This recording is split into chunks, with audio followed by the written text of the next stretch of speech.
I want to discuss what are the types of diseases. What are the types of diseases and dosology. It is the vital point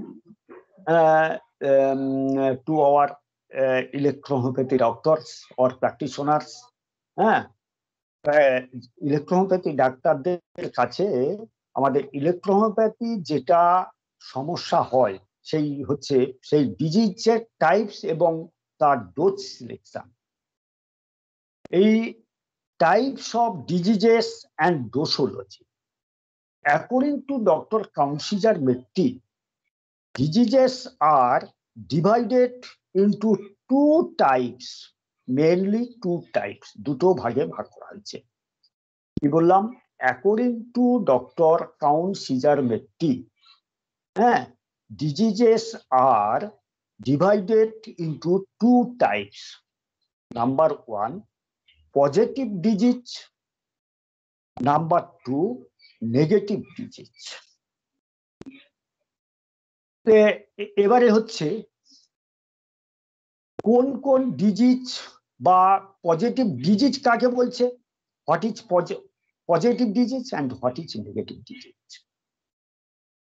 positive diseases are called when our body's organic function or systems are seen hyperactivity, অর্থাৎ when body organic function growth hyperactivity of any cell, tissue, organs, then normal condition, then it is called positive disease.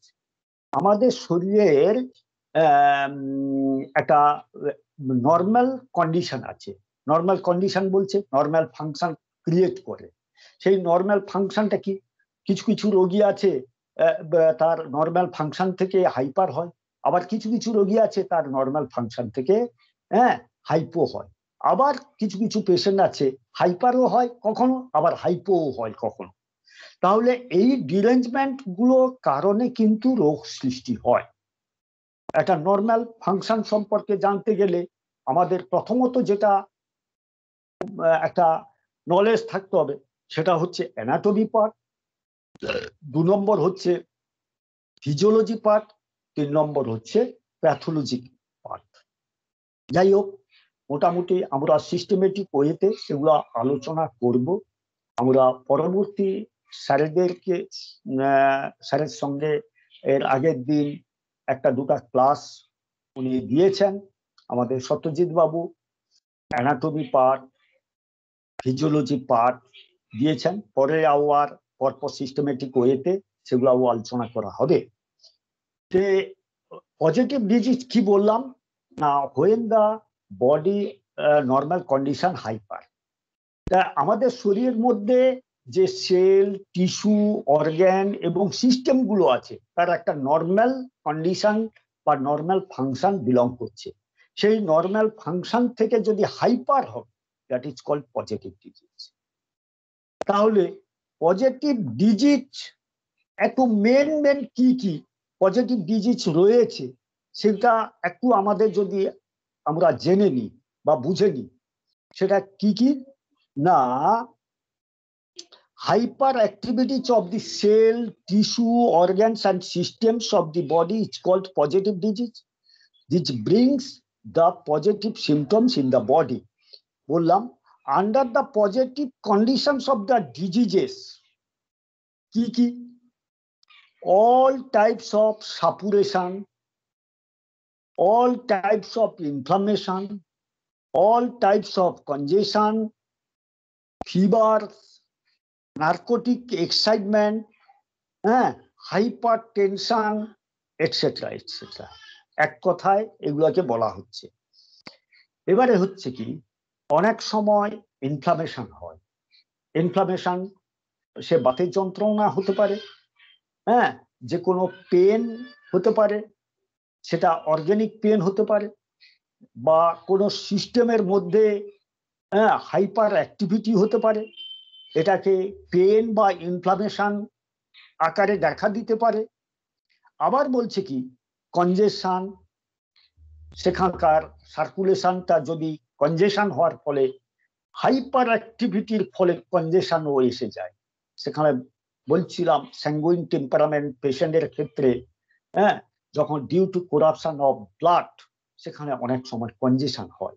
সেখানে যখন দেখা যাচ্ছে যে circulation প্রচুর পরিমাণে, একটা স্রোত প্রচুর পরিমাণে ছিল, হঠাৎ কোনো কারণে, হ্যাঁ, দেখা যাচ্ছে ব্লাডে করাপশনের জন্য সেখানে কনজেশন, মানে ব্লাডের সার্কুলেশন কনজেস্ট হয়ে গেল। সেখানে কিন্তু টিউমার, সিস্ট হতে পারে।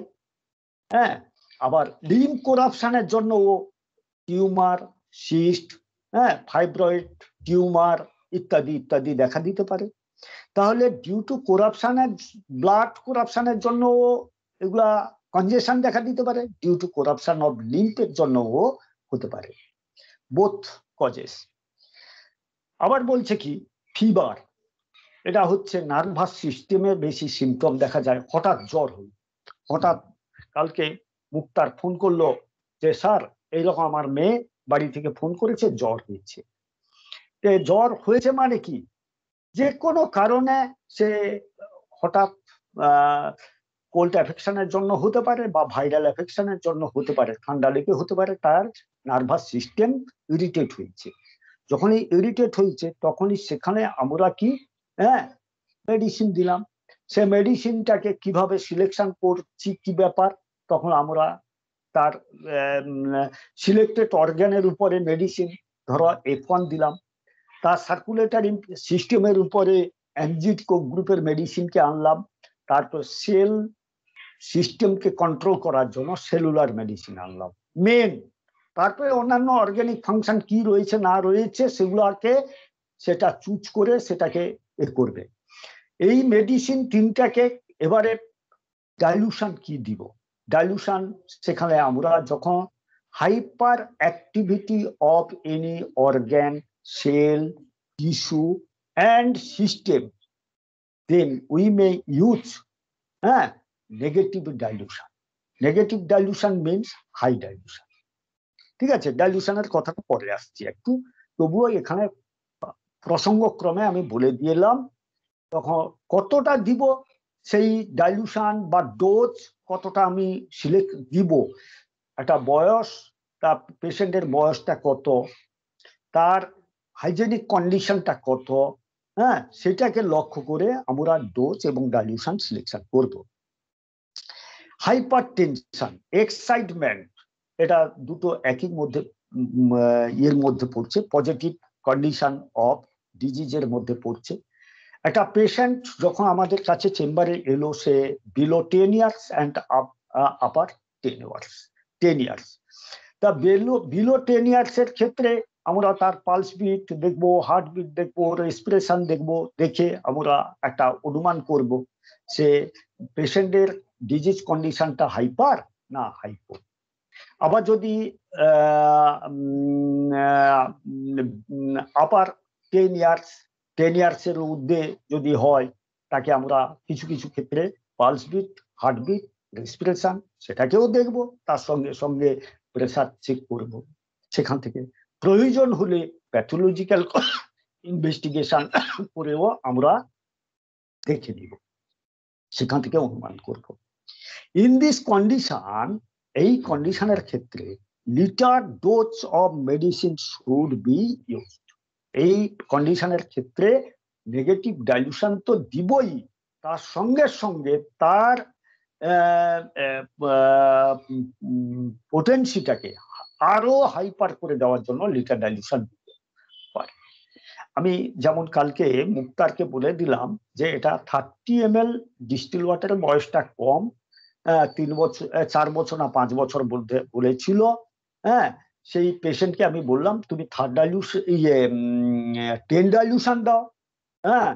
10 ডাইলুশন যদি তার না থাকতো তাহলে সে বলতো যে স্যার আমার 10 ডাইলুশন নেই, তখন সেই পেশেন্টকে কিন্তু আমি বলে দিলাম লিটার ডাইলুশন দাও। মিনিমাম D4 অথবা D5 লেভেল থেকে মেডিসিনটাকে লিটারে দিয়ে ওটাকে নেগেটিভে নিয়ে যেতে হবে। দিয়ে এটাকে ঘন ঘন দিতে হবে। যেহেতু তার কাছে 10 ডাইলুশন ছিল আমি জানি, তার জন্য আমি 10 ডাইলুশনটাকে 30 ml দিয়ে ইউজ করার জন্য দিয়েছিলাম। এবারে সেকেন্ড যেটা আলোচ্য বিষয়, নেগেটিভ ডিজিজেস। নেগেটিভ ডিজিজ কাকে বলছে? Which diseases arises due to hypoactivity of any cell, tissues, organs, or systems of the body. It's called negative disease. আমি বলেছিলাম একটা পেশেন্ট বা পেশেন্টদের তার নর্মাল কন্ডিশন থেকে হাইপার হয়, আবার নর্মাল কন্ডিশন থেকে হাইপো হয়। যখন হাইপার বা হাইপো যাই হোক না কেন, তখন কিন্তু তার রোগ সৃষ্টি হয়। এই রোগটাকে তখন আমরা নেগেটিভ ডিজিজ এবং পজিটিভ ডিজিজের মধ্যে আনি। তাহলে এখানে বলা হচ্ছে which diseases arises due to hypo activity. তাহলে নর্মাল থেকে কম যখন হবে, হ্যাঁ, তখন আমরা ধরে নিব patient are suffering from negative diseases. আচ্ছা হোক, ঠিক আছে, আমি চালিয়ে যাবো, বুঝছো বাবু? তাহলে hypo activity of the cell, tissues, organs, or systems of the body is called negative diseases. Under the negative conditions of the disease comes, তাহলে নেগেটিভ ডিজিজ গুলো কি কি একটু মেন আমরা যেমন পজিটিভে জেনে নিলাম, আর নেগেটিভের ক্ষেত্রে আমরা যদি দেখে নিই তাহলে কি হবে? all conditions of atrophy, insufficient nourishment of the tissues, narcotic, depression, scanty menstruation, sexual debility, hypotension, etc. etc. তাহলে কি বলছে? all conditions of atrophy, তার সার্কুলেশন ডিফেক্টিভের জন্য সে লিম্ফ সার্কুলেশন হতে পারে অথবা ব্লাড সার্কুলেশন যাই হোক না কেন, তারই ফলে দেখা যাচ্ছে তার ঠিকমতো প্রেসারটা লো, বা আমরা পালস বিটটা লো, রেসপিরেশনটা ঠিকমতো খুব স্লো মোশনে হচ্ছে, সবই হচ্ছে, কিন্তু তার মোশনটা স্লো। হ্যাঁ, নর্মাল থেকে তার বয়স, হাইট, বা ওয়েট, এই তিনটা অনুযায়ী তার, বা হাইজেনিক কন্ডিশন অনুযায়ী, হেলথ কন্ডিশন অনুযায়ী দেখা যাচ্ছে হাইপো। এরই ফলে কি হচ্ছে? অ্যাট্রফি হচ্ছে। All conditions of atrophy. তাহলে কন্ডিশন কত ধরনের হতে পারে সেগুলাও বললাম। ইনসাফিসিয়েন্ট নাউরিশমেন্ট, তার দেখা যাচ্ছে, আমি জিজ্ঞেস করলাম আপনার খিদা কেমন, না খিদা হয় ততটা ভালো নয়। জল পিপাসা কেমন, না খেলে হয়, না খেলেও চলে। তাহলে জল পিপাসাটা কম, খিদাটাও কম, তারপরে পায়খানা পেচ্ছাপ সেদিক দিয়েও সমস্যা রয়েছে। হ্যাঁ, সব রকম দিক দিয়ে তার ইনসাফিসিয়েন্ট কন্ডিশন বা ইনসাফিসিয়েন্ট নাউরিশমেন্টটাকে গ্রো করায়। এরই ফলে দেখা যাচ্ছে জল পিপাসা কম, খিদা কম, এরই ফলে হেলথ হাইজেনিক কন্ডিশন ইনসাফিসিয়েন্ট হয়। এরই ফলে কি হচ্ছে? তার কারণটা মূলেরটা কি?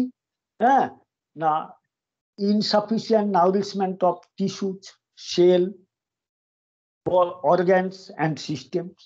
এরই ফলে সেল টিস্যু ঠিকমতো গ্রোথ হয় না, সেখান থেকে তার অর্গানিক ফাংশন ডিস্টার্ব হচ্ছে।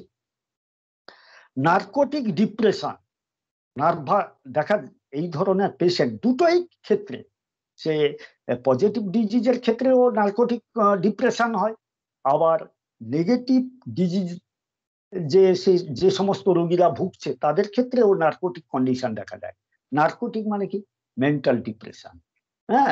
মানসিক বিভিন্ন রকম সমস্যা দেখা দিতে পারে, রাত্রে ঘুম হচ্ছে না, মানসিক দুশ্চিন্তা, একটা ফ্যামিলির মধ্যে কোনো কিছু ঘটে যাওয়া, সেই সমস্যাটাকে বারে বারে চিন্তা করতে করতে সে কোনো সময় মৌন হয়ে যাচ্ছে, কখনো ঘুম ঠিক মতো হচ্ছে না, কখনো অজ্ঞান হয়ে যাচ্ছে, নানা রকমের তার নার্কোটিক কন্ডিশন দেখা দেয়।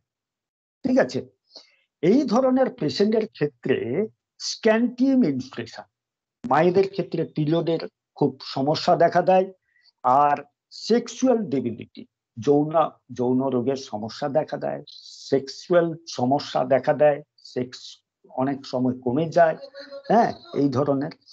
আর সর্বোপরি এই ধরনের পেশেন্ট যাদের আমরা পালস বিট, হার্টবিট, রেসপিরেশন নিলাম, তার সঙ্গে ব্লাড প্রেশার যদি আমরা নিই, ব্লাড প্রেশারগত দিক দিয়ে তার হাইপো মানে কম দেখা যাবে, যেটা নর্মাল কন্ডিশন থাকা দরকার তার থেকে কম।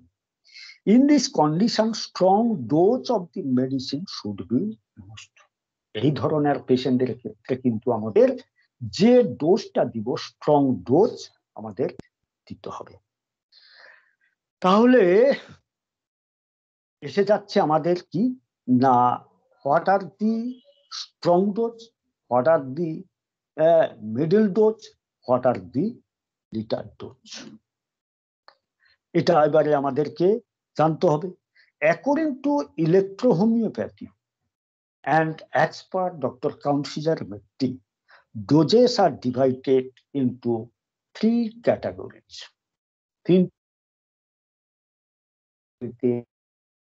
বা ভাগ করে দিয়েছেন আমাদের, সেটা হচ্ছে কি, number 1 strong dose, number 2 middle dose, number 3 litre dose. এবারে what is strong dose? Strong dose, it increases the activities of the body and circulation of lymph and blood. যেখানে আমরা স্ট্রং ডোজ দিব, স্ট্রং ডোজ মানে কি, যেগুলো খুব high মানে positive, যেটা আমরা D4, তারপরে হচ্ছে D5, অর্থাৎ D4 এর পর first dilution, second dilution, up to third dilution, এই পর্যন্ত আমরা বেশিরভাগ ইউজ করি পজিটিভ ডাইলিউশন গুলোকে, হ্যাঁ, স্ট্রং ডোজ আকারে ব্যবহার করি। আর মোর স্ট্রং ডোজ যেগুলো ইউজ করতে হয় সেটা হচ্ছে পুরো D4 থেকে বা একবারে ফার্স্ট ডাইলিউশনটাকে ইউজ করতে হয়। তাহলে কি কি বললাম, ফার্স্ট ডাইলিউশন, সেকেন্ড অথবা থার্ড ডাইলিউশন, অথবা D4, D5, D6, এটাকে ইট ইনক্রিজেস। এ কি করে না, আমাদের শরীরের বিভিন্ন কন্ডিশন অনুযায়ী, হ্যাঁ, increases the activities of the body and circulation of the lymph and blood. এ কি করবে, আমাদের শরীরের মধ্যে লিম্ফ সার্কুলেশন কমে গেছে, ব্লাডের সার্কুলেশন কমে গেছে, সেই লিম্ফ এবং ব্লাডের সার্কুলেশনটাকে বাড়াবে, ইনক্রিজ করবে।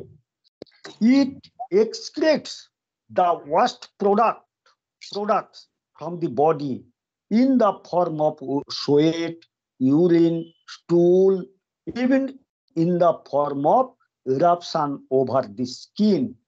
বলছে আমাদের শরীরের মধ্যে উদ্ভূত যে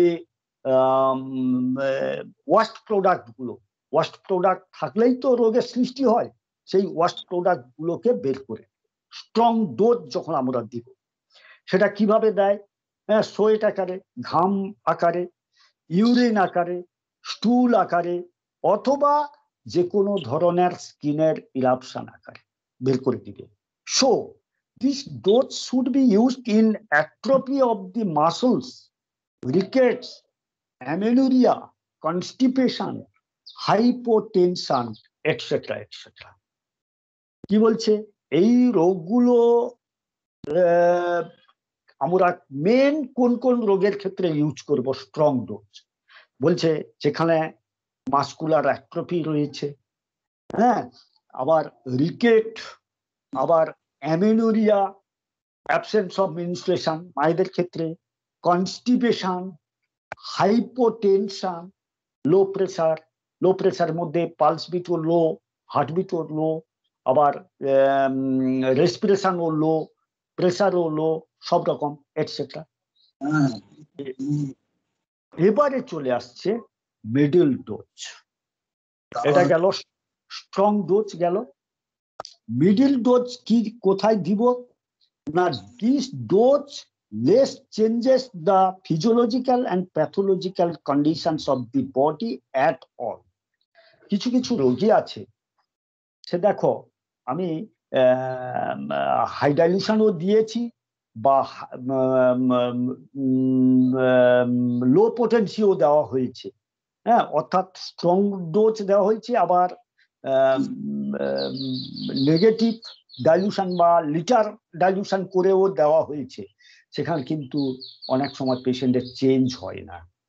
সেই ক্ষেত্রে কিন্তু আমরা মিডল ডোজ দিব।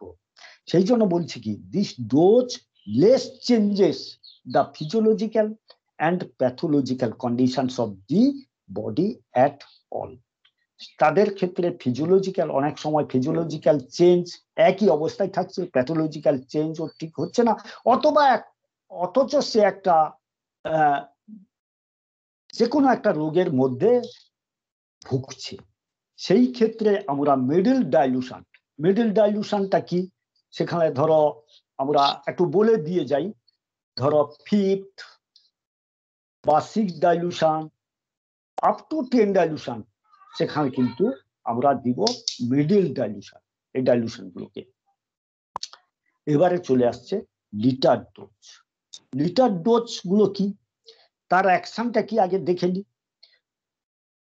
It subsides the overactivities of the physiological activities of the body and circulate the lymph and blood, and it brings the activities of the organs in their normal condition.